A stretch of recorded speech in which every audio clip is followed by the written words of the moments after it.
接亲当天，未婚妻却坐上前男友的婚车，向我漫天要价。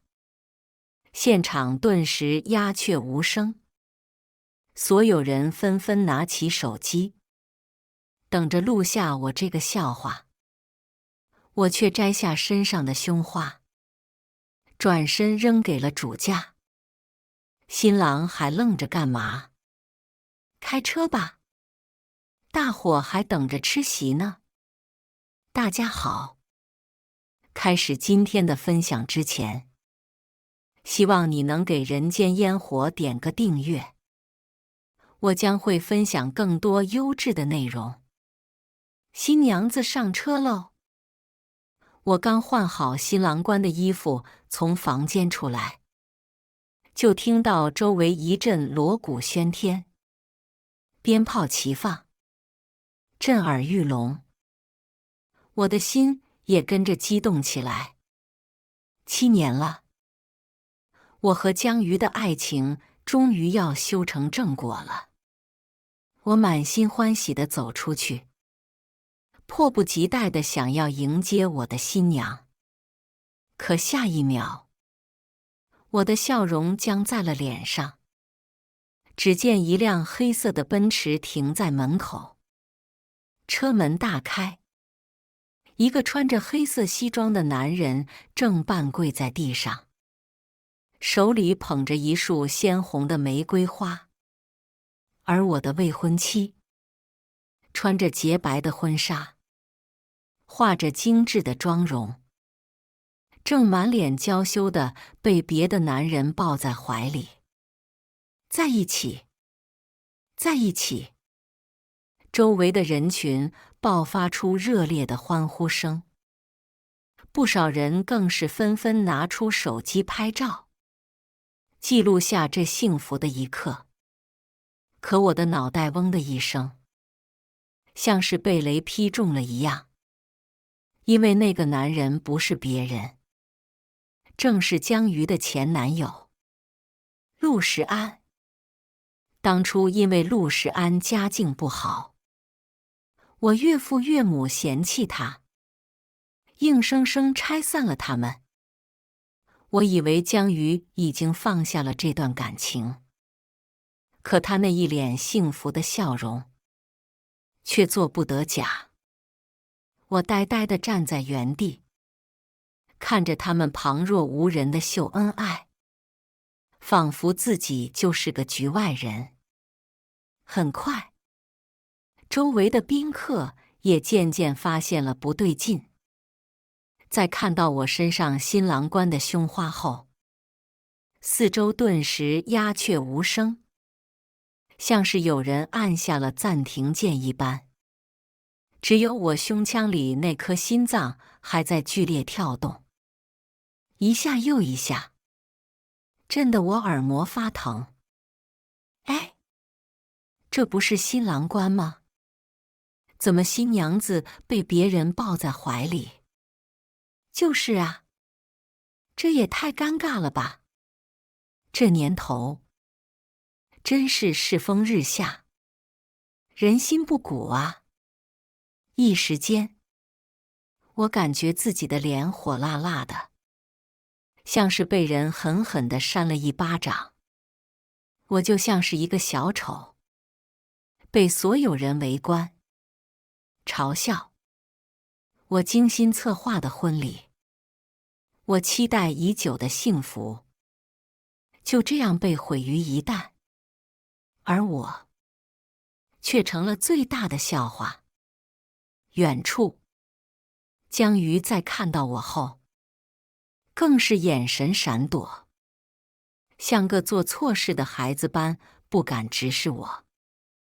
眼看我攥紧拳头，沉默不语，陆时安这才从驾驶座探出头，脸上带着胜利者的笑容，虚伪地跟我道歉道：“不好意思啊，顾兄。”江瑜他刚刚太激动了，一不小心崴到脚了，所以我才不得不抱他上车。你别介意呀，他一边说，一边还假惺惺地朝我这边走了2步，好像生怕我看不出他的好心一样。可我低头看向江鱼的脚踝，纤细白皙，并没有任何的淤青。所谓的扭伤，只不过是为了当众接近陆时安的借口罢了。我心里冷笑一声，这拙劣的借口，也就骗自己了。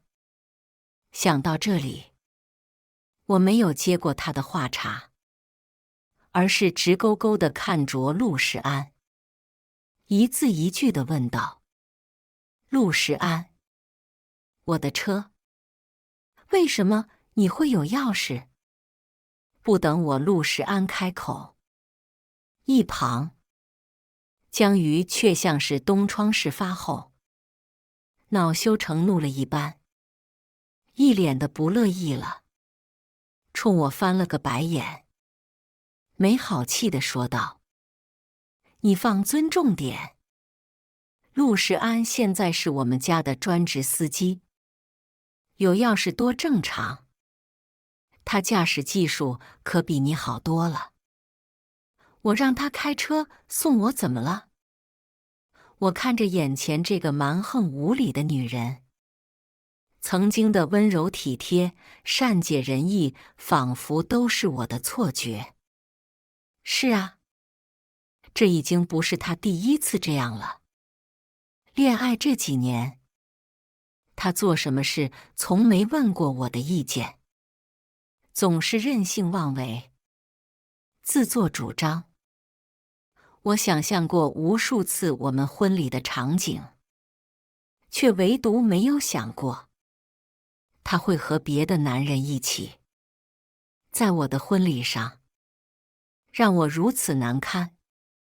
远处，看我依旧沉默，江鱼不耐烦地翻了个白眼，涂着廉价亮片的指甲在阳光下闪着刺眼的光。行了，跟你说也是对牛弹琴。现在吉时都快过了，一个大男人磨叽死了，真不知道有什么可计较的。赶紧上车，我家里人还饿着肚子呢。他语气里满是理所当然，仿佛我是个无理取闹的罪人，耽误了他人生大事。我看着他这副盛气凌人的模样，心里最后一丝留恋也烟消云散。想到这里，我走到婚车旁，没有理会他伸出的手，而是用力一把将车门关上。下一刻，在江鱼疑惑的目光中，我取下胸口别着的新郎胸花，随手扔到陆时安身上，动作潇洒随意，仿佛丢弃的是一件无关紧要的垃圾。新郎还愣着干嘛？开车吧，大伙还等着吃席呢。我勾起嘴角，似笑非笑地看着他们，语气里带着毫不掩饰的嘲讽。众人顿时愣住了，面面相觑，谁也没想到我会来这么一出。江鱼先是一愣，随即反应过来，一张精心画过妆容的脸庞瞬间扭曲起来，像是被人狠狠扇了一巴掌。他气急败坏地打开车门，踩着高跟鞋冲到我面前，指着我的鼻子破口大骂：“你什么意思？顾城，你疯了吗？”我看着他歇斯底里的样子，心里没有一丝波澜，只有深深的疲惫。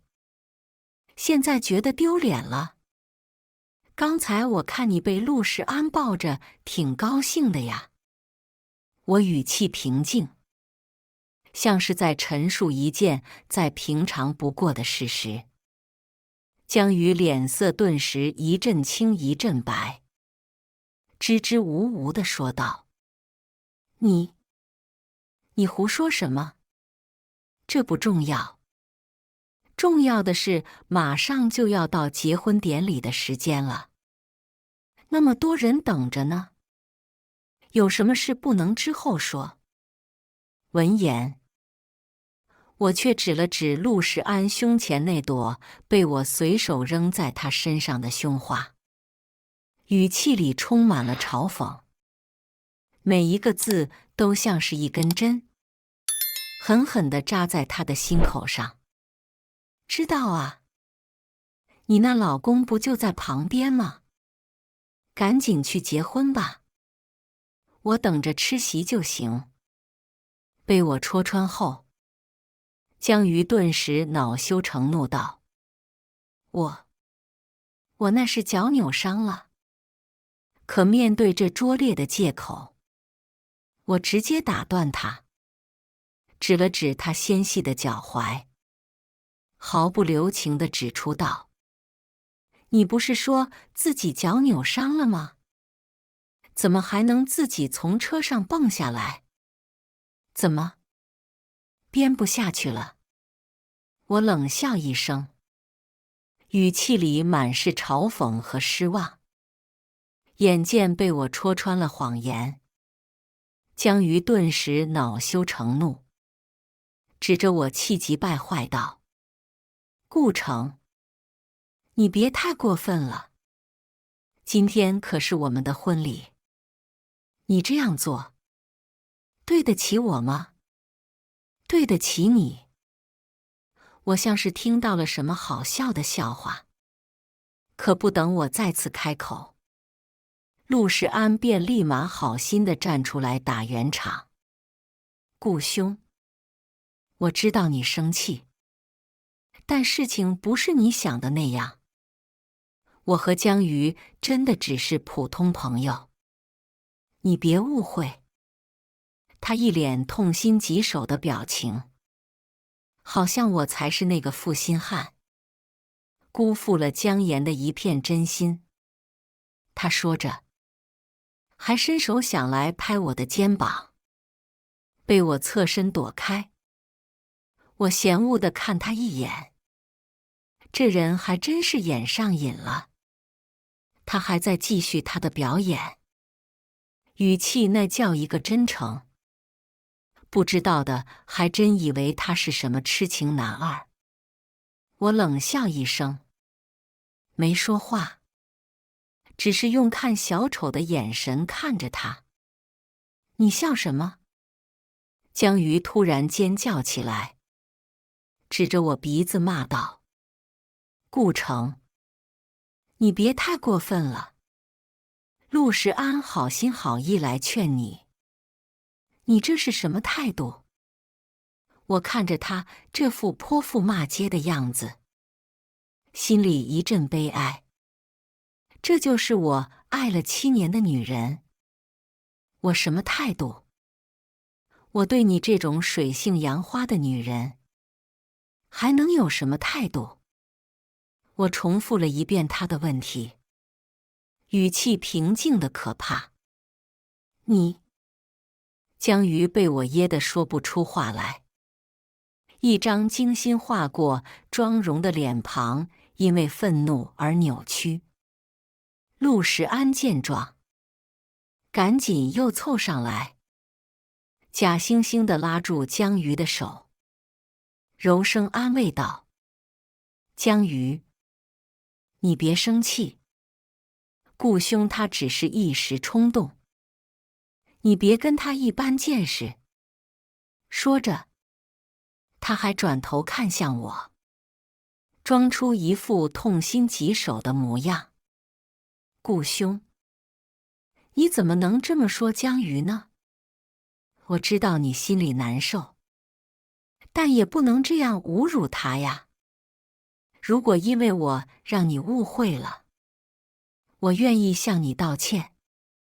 说着，陆世安便将我扔在他身上的胸花递给我，表示他的问心无愧。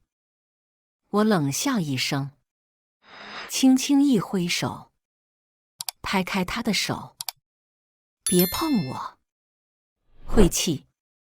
可下一刻，他竟然顺势往后一倒，直接摔倒在地上，捂着胸口，一副痛苦不堪的样子。陆时安。江瑜见状，立马惊呼一声，想也不想的就跑过去，扶起地上的陆时安，满脸焦急和心疼。顾城，你疯了吗？这么多人看着，你动手打人干什么？江瑜扶起陆时安后，转头就冲我怒吼，一副焦急的模样。我站在原地，看着他们深情款款的戏码，只觉得讽刺。我看着他，眼神冰冷。我动手打人，你哪只眼睛看到了？江瑜被我问得一愣，随即恼羞成怒道：你别狡辩了，要不是你推了陆时安，他怎么会摔倒？一旁，陆时安却捂着胸口，一副虚弱的样子，替我解释道：瑜没关系的，是我自己昨天太激动了，一夜没睡，没休息好，头晕摔倒了。顾城他也不是有意的。闻言，江瑜像是想到了什么般，眼里顿时泛起了泪光，一副心疼的模样。可我看着宛如狗血电视剧的二人，却是一阵无语。江瑜该不会觉得陆时安是想了他一整晚，激动得睡不着吧？昨天晚上这小子半夜去公司偷资料，被我和保安发现，打了一顿。他不头晕，谁头晕？眼看我还能笑得出来，江瑜顿时火冒三丈，气愤道：顾城，你还有没有人性？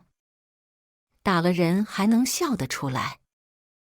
你今天要是不给我个说法，这个婚我就不结了，到时候看你怎么办。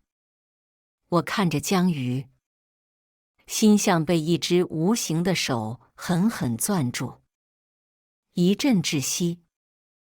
他居然用这种烂借口袒护陆时安，甚至还用结婚来威胁我。我到底爱了一个什么样的女人？我看着他这不可一世的样子，只觉得可笑至极，随即攥紧拳头走向了陆时安。眼看我乖乖走向陆时安，江瑜的眼里顿时闪过一丝得意之色。这才对嘛，早点听话，不就省得让我难办？可还不等江瑜说完，我对着地上的陆时安就是一脚。难办？那就干脆别办了。你太过分了。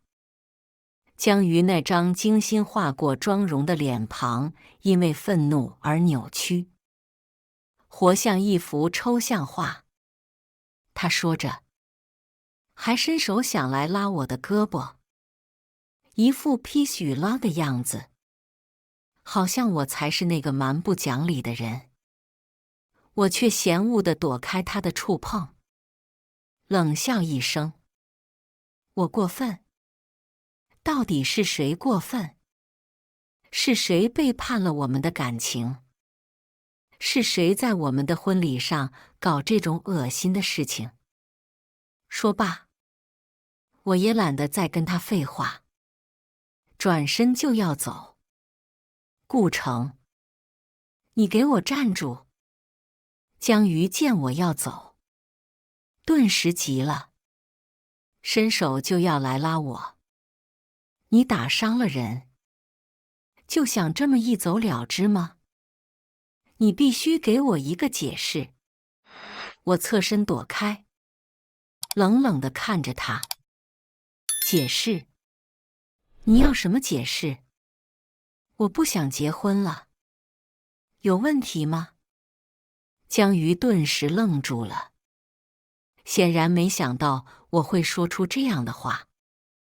眼看气氛僵住，陆时安见缝插针，又凑了上来，假惺惺地劝道：顾城，你别冲动，我这是为了你好啊。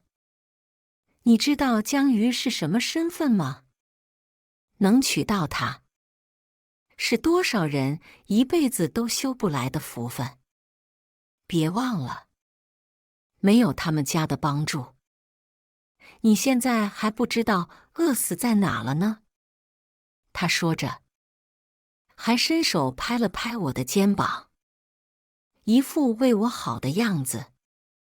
陆时安说着，还故意看了看周围的人，一副好像我很不识抬举的样子。而他的话，就像一颗炸弹，在人群中炸开了锅。周围的人也纷纷开始窃窃私语，看向我的眼神都充满了羡慕和嫉妒。我忍住想吐的冲动，一把拍开他的手，冷冷地说道：用不着你假好心。我当初为了进你们公司，付出了多少努力，你知道吗？我每天加班到深夜，就为了能做出点成绩，好让你们看得起我。我这些年，靠着我的技术，帮你们公司赚了多少钱？你算过吗？没有我，江瑜家的公司现在能有这样的规模吗？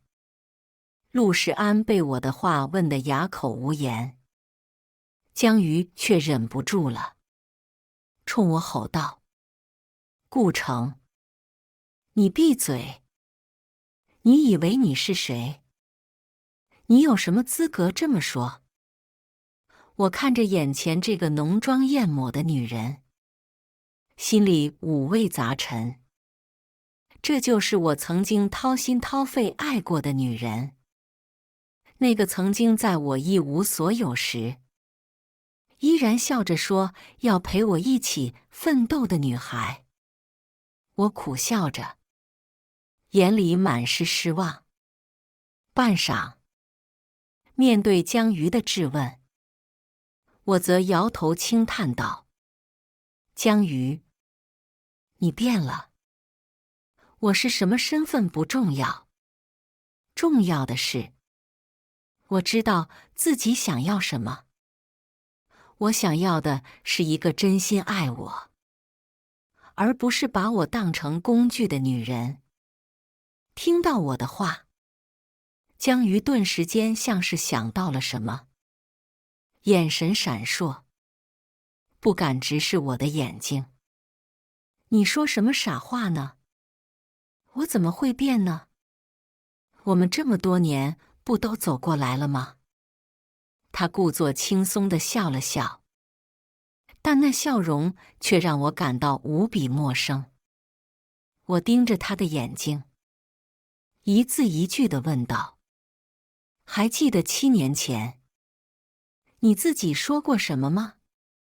江瑜顿时愣住，脸色变得有些苍白。我知道，他想起来了。7年前，我们还是校园里一对人人羡慕的情侣。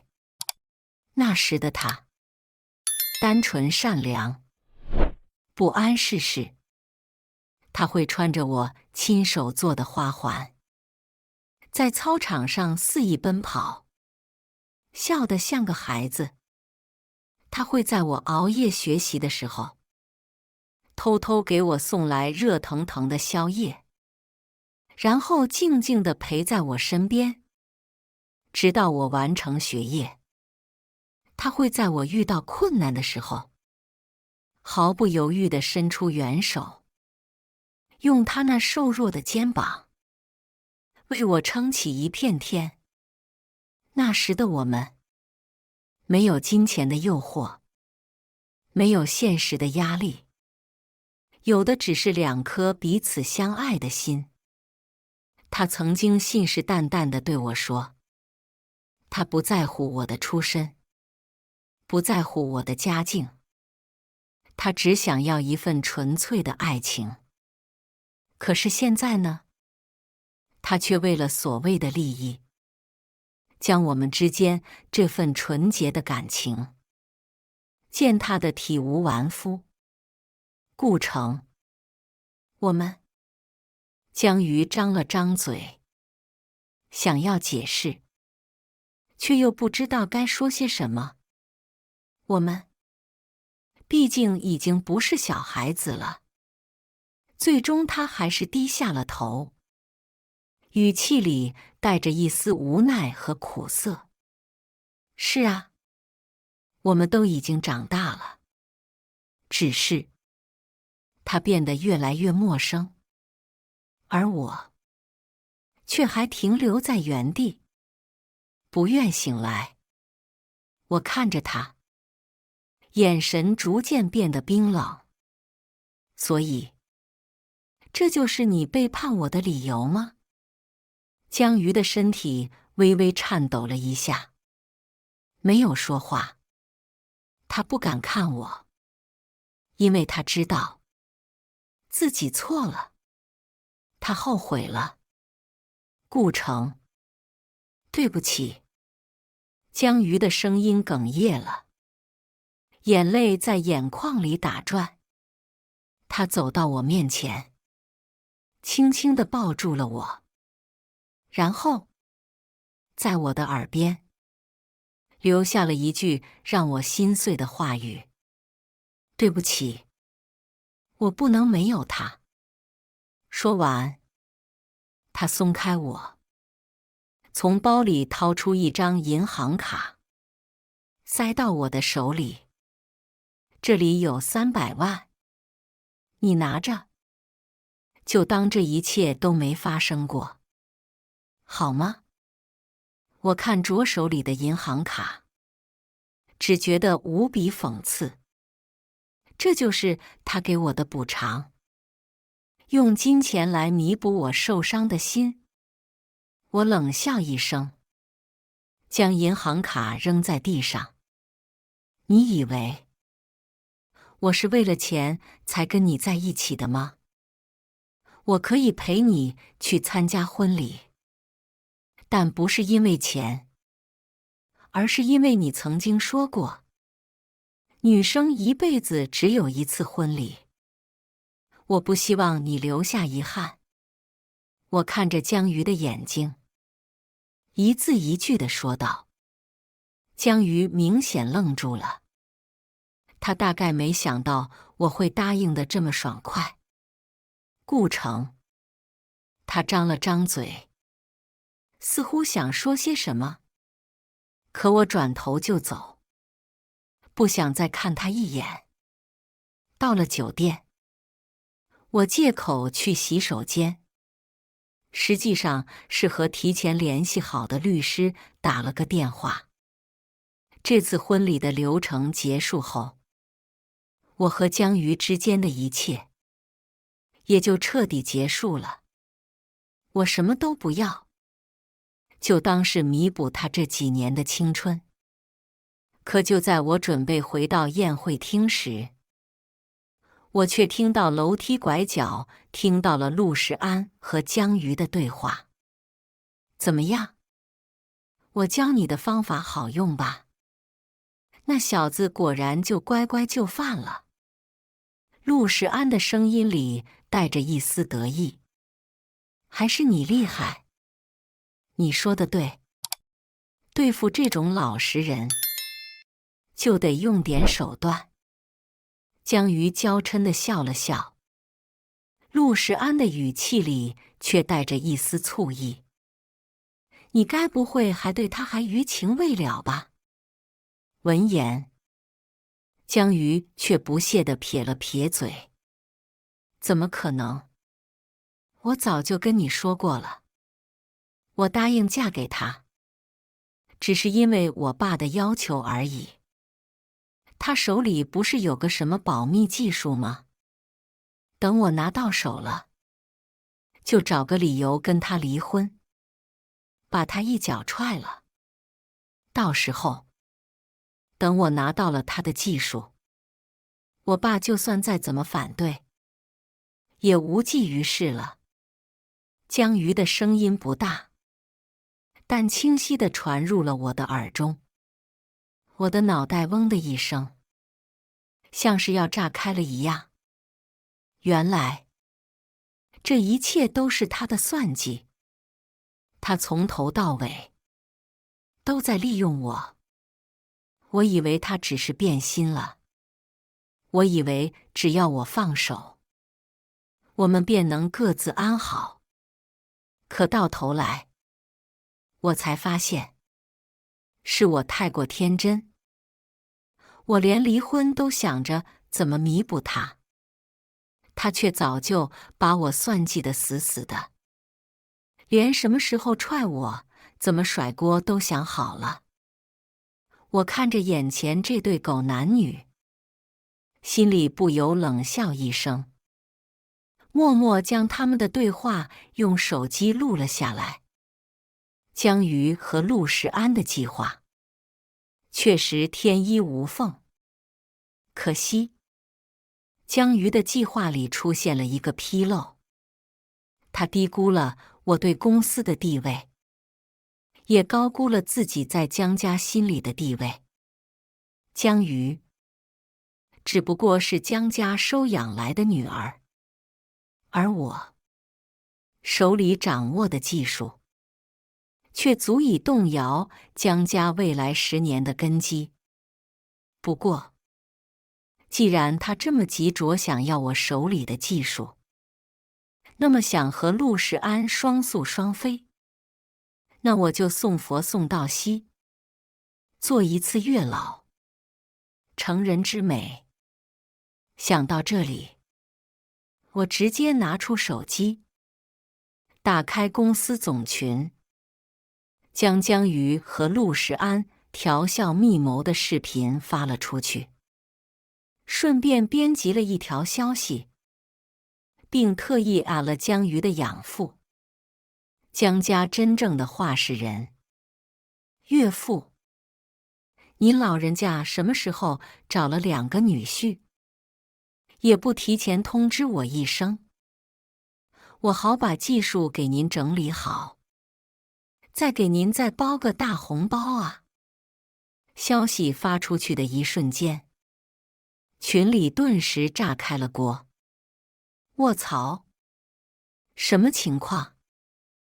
这是现场直播捉奸吗？我去，这瓜保熟吗？顾城可是咱们公司的顶梁柱啊，这要是黄了，咱们这个季度的奖金可就泡汤了。不过江小姐未免也太狠了吧，结婚当天就给自己老公戴绿帽子，这操作也太骚了吧。我看那姓陆的男的也不是什么好东西，明知道人家结婚了还插一脚，真是不要脸。我看着群里的消息，嘴角勾起一抹冷笑。很快，老丈人的电话就打过来了，我直接挂断。来嘿，想让我接电话？没门！我倒要看看你们现在怎么办。我坐在角落里，悠闲地吃着席，看着眼前这场闹剧，江瑜还沉浸在幸福的喜悦中，浑然不知危险正在逼近。面对众人投来的异样眼光，他只觉得是别人嫉妒自己的美貌。不过陆世安倒是机灵，很快就发现了不对劲，跟人打听了一通后，脸色也变得难看起来。他凑到江瑜耳边，低声说了几句。江瑜的脸色瞬间变得惨白，他颤抖着手拿出手机，翻看着群里的消息。他的身体摇摇欲坠，仿佛随时都会倒下。顾城，你为什么要这样做？江瑜的声音颤抖着，眼神中充满了怨毒。我为什么这样做？你心里没点数吗？你不是说我手里的技术很重要吗？你不是说要把我一脚踹了吗？我成全你们啊！江瑜气急败坏，扬起手就想给我一巴掌。你卑鄙！可下一刻，我却紧紧握住了他的胳膊，反手给了他一耳光。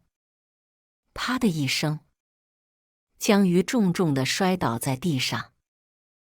我居高临下地看着他，眼神冰冷。江瑜，我最后再提醒你一句，做人不要太贪心。你想要的东西，我会亲手毁掉。我看着江瑜，脸上依然挂着那种似笑非笑的表情。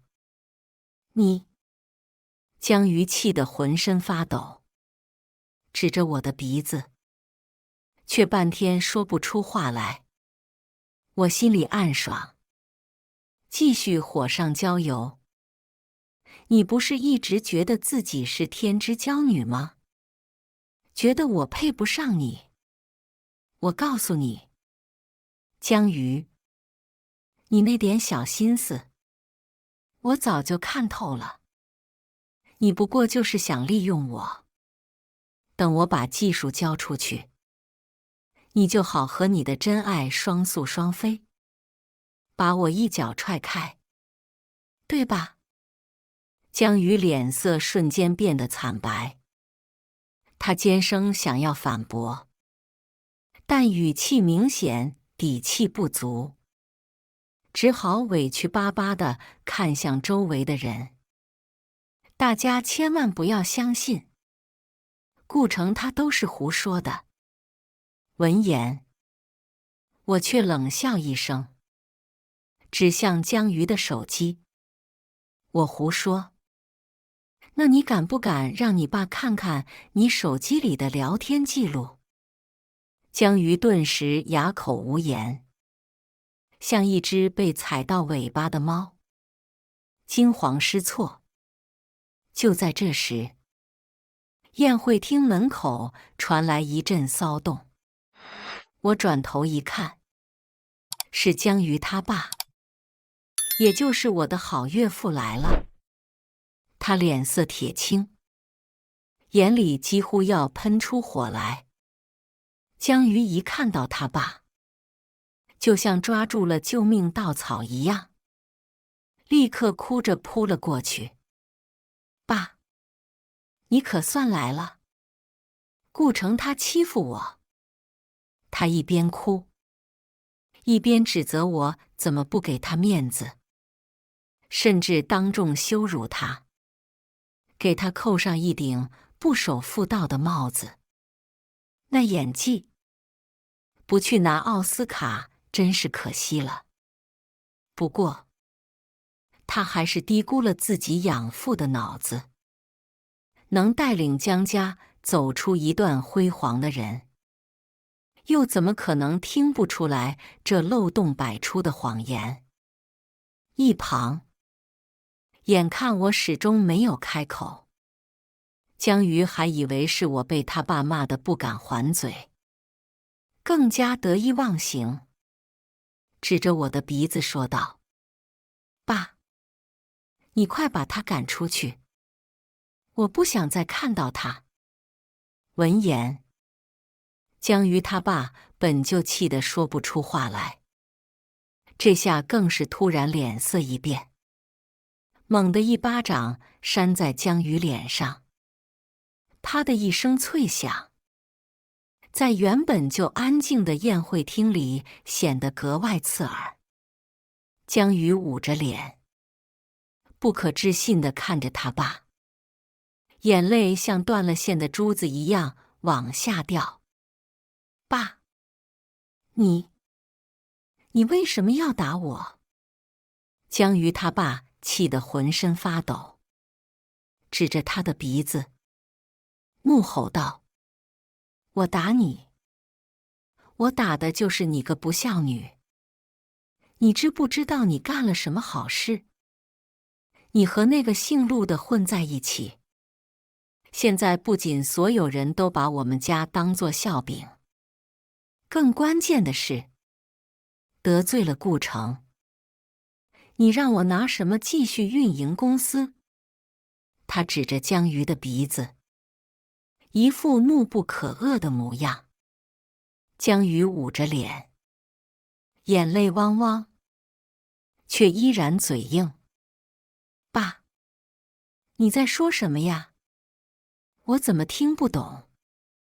江瑜他爸气得差点背过气去，气愤道：“听不懂？你以为你做的那些事，能瞒得过所有人吗？要不是顾城他顾念旧情，没有把事情闹大，单单是偷技术这事，你现在就已经被警察抓走了。”江瑜这才意识到事情的严重性，脸色瞬间变得惨白。他惊恐地看着我，嘴唇颤抖着，却一句话也说不出来。我看着他，心里没有一丝怜悯，只有无尽的嘲讽。而江瑜看着我，眼神里却充满了怨毒和恨意。顾城，你这个白眼狼，当初我就不该救你，让你死了算了。闻言，我的心里突然涌起一股寒意。7年前的画面像电影一样在我脑海里一帧一帧地闪过。那时候我穷困潦倒，我爸是个赌鬼，欠了一屁股债，我们家每天都过着东躲西藏的日子。我记得特别清楚，有次我真的受不了了，打算一死了之，是江瑜救了我。他给了我重新振作的勇气，给了我继续往前走的机会。后来，我们顺理成章地在一起了。我们约定好，7年后，我一定会出人头地，给他全世界最盛大、最浪漫的婚礼。当时的我天真的以为，我们会一直这样走下去，携手共度一生。结果，自从我进入了他的圈子，那个陆世安就一直看我不顺眼，处处针对我，像个搅屎棍一样恶心我。我知道，他就是想踩着我上位，想把我女朋友抢走。不过，现在看来，不论他究竟是什么目的，都已经不重要了。我已经不在乎了。当爱情消失后，当初的誓言和约定就变得毫无意义。江总，没必要说这么多了。婚礼取消，我要走了。还有，公司那边我会尽快办理离职手续，记得同意一下。我面无表情地看着眼前这个所谓的岳父，语气冰冷。江瑜听到我的话，顿时愣住了，他一脸不可置信地看着我，质问道：“顾城，你怎么可以这么对我？你这是要抛弃我吗？我做错什么了吗？我根本就没有和陆世安发生什么呀。”我看着眼前这个还在装傻充愣的女人，无奈地摇了摇头。看来，直到现在，她都没有真正意识到自己究竟错在哪里。没什么，只是不爱了而已。我语气平静地说道，仿佛在说一件无关紧要的事情。说罢，我便从口袋里掏出早就打印好的离婚协议书，放到了桌上，然后转身就走，毫不犹豫，没有一丝留恋。眼看我去意已决，江瑜的父亲气得脸色铁青，指着江瑜破口大骂：“逆子！你看看你干的好事！你知不知道，顾城的技术对我们家有多重要？而且他是多么老实认真的一个男人啊！你放着他不要，跟一个满口谎言的废物混在一起，你真是不可理喻！”闻言，江瑜哭得更加撕心裂肺，声嘶力竭地喊着我的名字，但我并没有回头，更没有理会，而是径直回到了布置好的婚房，准备收拾行李。可当开门的那一刻，我还是压抑不住内心翻涌的情绪。房间里还留着我们曾经甜蜜的回忆，可如今看来，却是无比讽刺。我原本喜欢中式风格，想要打造一个温馨舒适的家，可江瑜说中式风格太俗气，硬是把我的想法给否决了。婚房的布局，我以为都是江瑜喜欢的风格，欧式简约，处处透着精致和优雅。可后来我才知道，是因为陆世安喜欢这样的设计。整个家里，处处都是陆世安的喜好，我的意见似乎从来都没有被重视过。那些精致的摆设，那些华丽的家具，只让我觉得无比的压抑。半晌，我收拾好行李，刚准备离开，江瑜却正好开门进来，看到我拖着行李，顿时气愤地质问起来：“你刚刚毁了我这辈子只有一次的婚礼，还不够吗？顾城，你到底还想干什么？”闻言，我却是语气平静道：“我说过，我要搬走。”可江瑜却皱紧了眉头。江瑜歇斯底里地吼道：“不行，你不能就这么走了！你浪费了我7年的青春，你必须赔偿我！”闻言，我无奈道：“我记得离婚协议上写得很清楚，我什么都不要。”可江瑜却得寸进尺道：“说得好听，那些本来就是我的，你想要补偿我，就必须留下你的技术。我看着他歇斯底里的样子，心里一片冰凉。我终于明白，我和他之间已经回不到过去了。他不知道，只要他老老实实和我结婚，我就会将这项技术当作额外的彩礼，直接给他。可惜，这世上没有如果。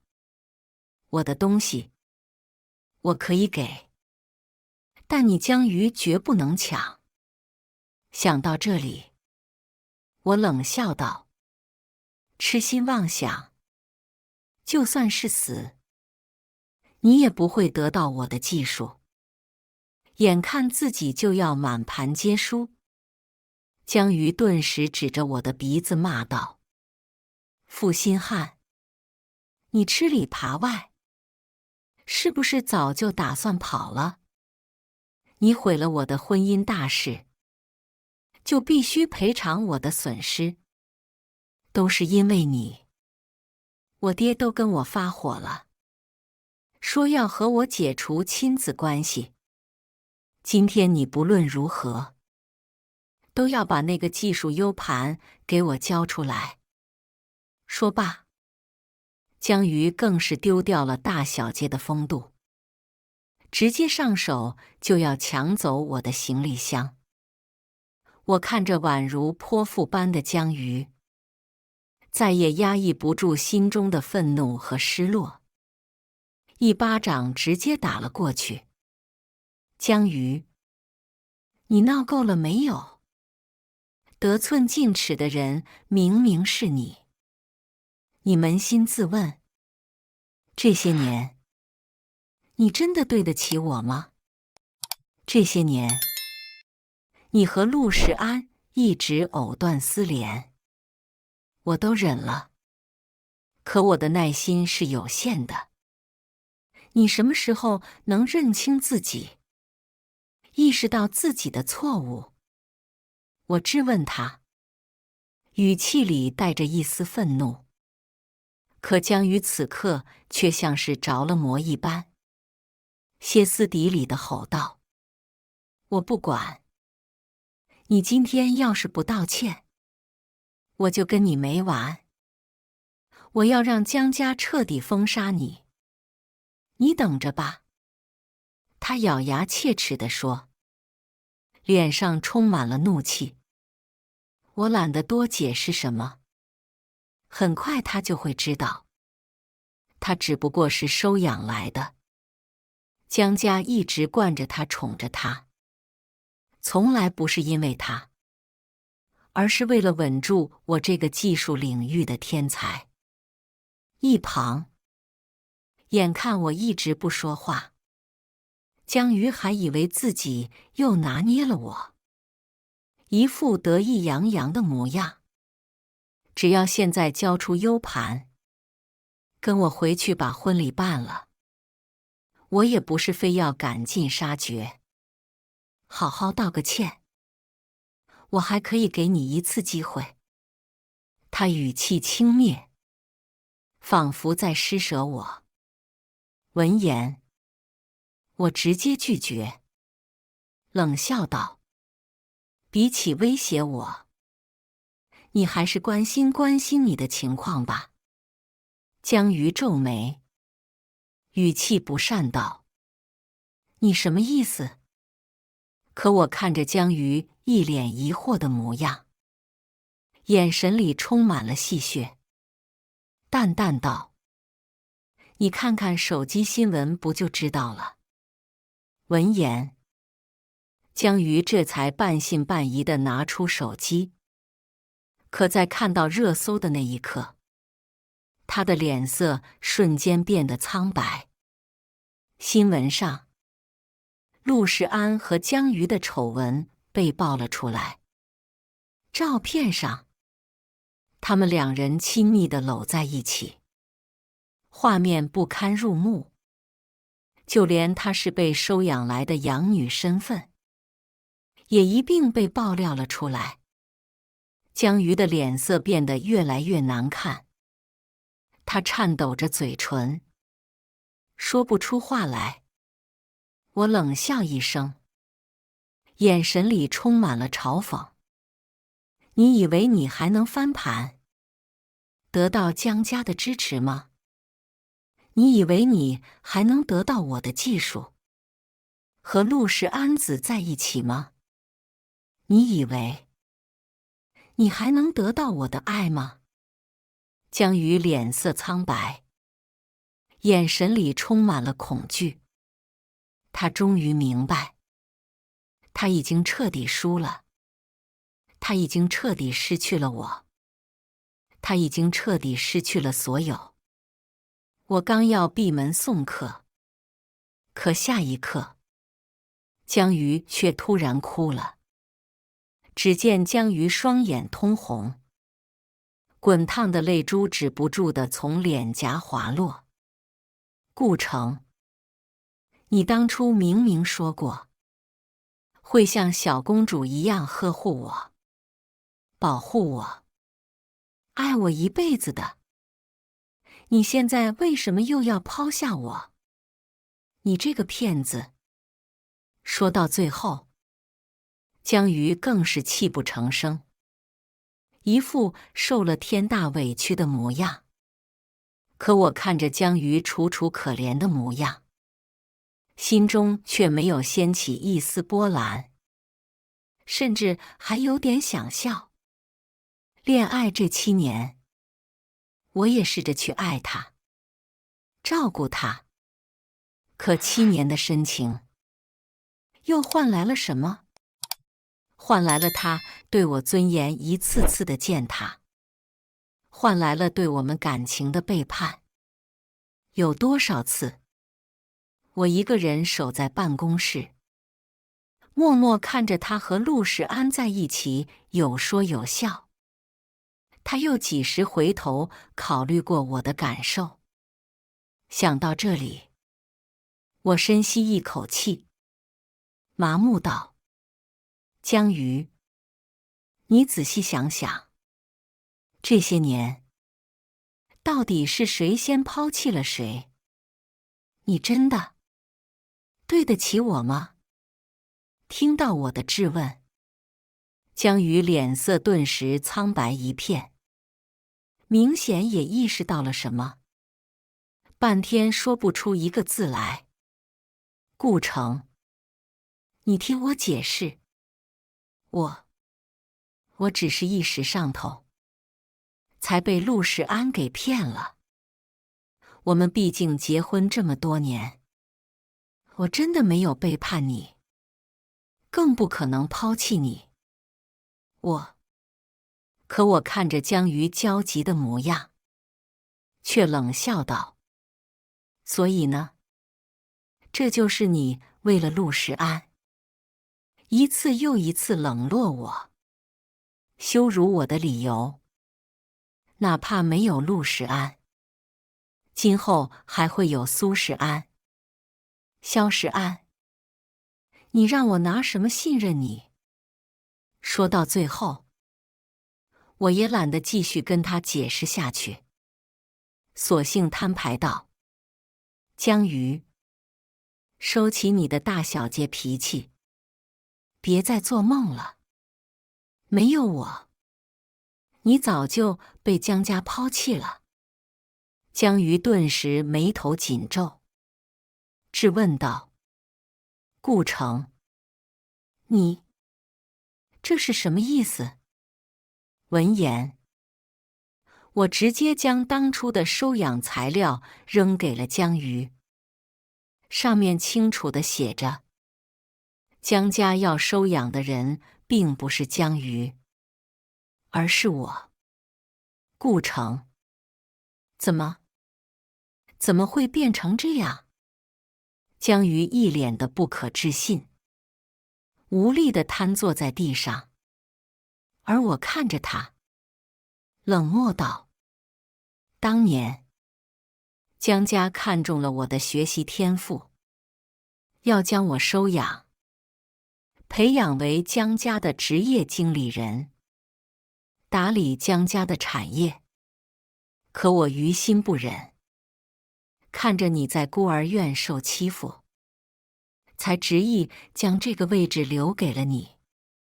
可你又做了什么？你变得愈发骄横，目中无人，对我呼来喝去，迷失了真心。听着我的说辞，江瑜的脸色顿时一片铁青，眼泪更是止不住地流了下来。顾城，我错了，我真的错了，求求你大发慈悲，救救我好不好？不论让我干什么都可以，求求你原谅我，再给我一次机会好吗？我一定会。此刻，我和江瑜的周围已经围满了不少看热闹不嫌事大的路人。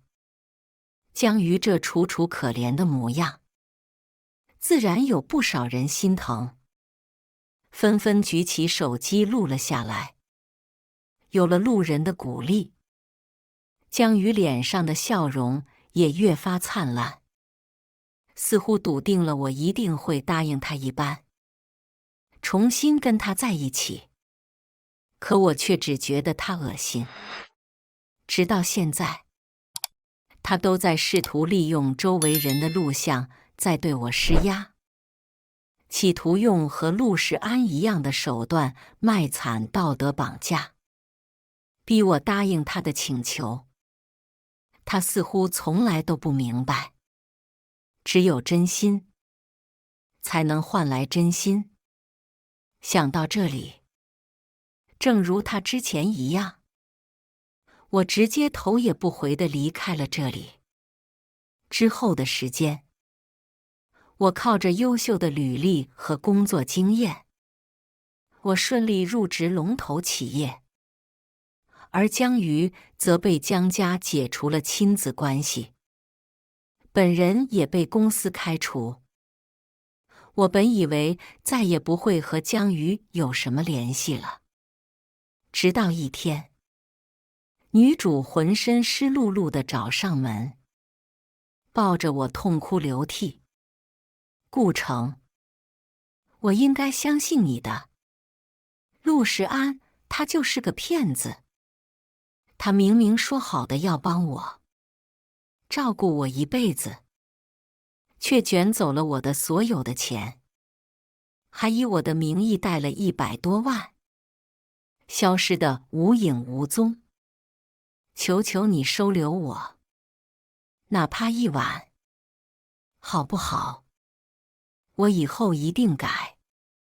你说什么，我做什么。我再也不会这么骄横了。闻言，我却冷笑着摇头。江瑜，你不是知道错了，你只是后悔自己赌错了。你压根不懂什么是爱。我推开他，转身离开。再后来，我听说他似乎被追债的人逼疯，被关进了精神病院。也有人说，他每晚都念叨着我，跪下求我原谅。不过，那跟我无关了。现在的我，只想过好属于自己的人生。以上就是今天分享的故事。大家有什么想说的、想吐槽的，欢迎在下方评论交流。也更希望能给人间烟火点个订阅，我将会分享更多优质的故事内容。